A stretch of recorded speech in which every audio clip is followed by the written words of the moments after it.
حرمت کا لفظ ہی بتاتا ہے کہ اس میں کچھ کام ایسے ہیں جو حرام ہیں یعنی لڑائی جھگڑا یا اسی طرح سے دوسروں پر ظلم اور زیادتی کرنا یا اسی طرح سے اللہ تعالیٰ کی حدود کی پامالی یا نافرمانی کے کام کرنا.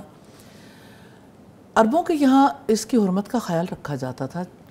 8 مہینے وہ یعنی لوٹ مار اور باقی معاملات جاری رکھتے تھے. راستوں پر بھی راستے محفوظ نہیں تھے.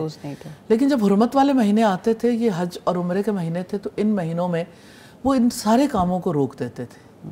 یعنی ان مہینوں کی حرمت کا خیال رکھتے تھے. اور نسی کا سلسلہ بھی تھا، وہ بھی اسی سلسلے کی کڑی تھا کہ یہ مہینے اتنی حرمت رکھتے ہیں کہ ان میں ایسے کام نہیں ہو سکتے. تو مجھے ایسا فیل ہوتا ہے کہ ہمارے یہاں اویئرنس نہیں ہے کہ لوگ ان مہینوں کے حوالے سے یہ سمجھتے ہیں کہ یہ کسی اور دنیا کا معاملہ ہے. شاید عربوں کے یہاں تھا، شاید رسول اللہ سے پہلے تھا، اور اب ان کی حرمت جو ہے ان کا ہم سے کوئی تقاضا نہیں ہے. تو آج بھی وہ حرمت والے مہینے ہیں اور ان کی حرمت کا یہ تقاضا ہے کہ ہم ان میں خاص طور پر ان کاموں سے روکیں جن کا تعلق ظلم سے ہے. کہ کوئی ظلم کا معاملہ نہ اپنی جان کے ساتھ کرے نہ دوسروں کے ساتھ. اپنے ساتھ تو انسان ظلم کرتا ہے جس وقت اللہ تعالیٰ کا حق ادا نہیں کرتا، جس وقت انسان گناہ کرتا ہے، زیادتی کے کام کرتا ہے. دوسروں کے ساتھ ظلم تب کرتا ہے جب دوسروں کی حق تلفی کرتا ہے. اور اسی طرح سے لڑائی جھگڑا، باہمی فساد، یہ سب ایسی چیزیں ہیں جن سے رکنا ضروری ہے. نافرمانی کے کاموں سے رکنا ضروری ہے.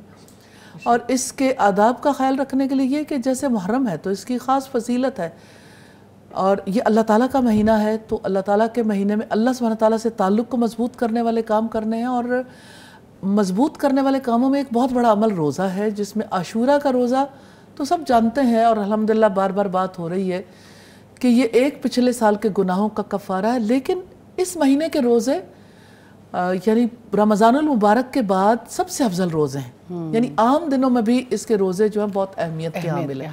تو روزہ جو ہے وہ تو الصوم لی وَأَنَا أَجْزِي بِهِ، کہ روزہ میرے لیے میں ہی اس کی جزا دوں گا. تو اللہ سبحانہ تعالیٰ نے روزے کا عمل رکھا ہی ایسے، لیکن اپنی یعنی اس ریلیشن شپ کو جو اللہ سبحانہ تعالیٰ اور بندے کے درمیان ہے جو ہے اور زیادہ ڈیپ جانا چاہیے.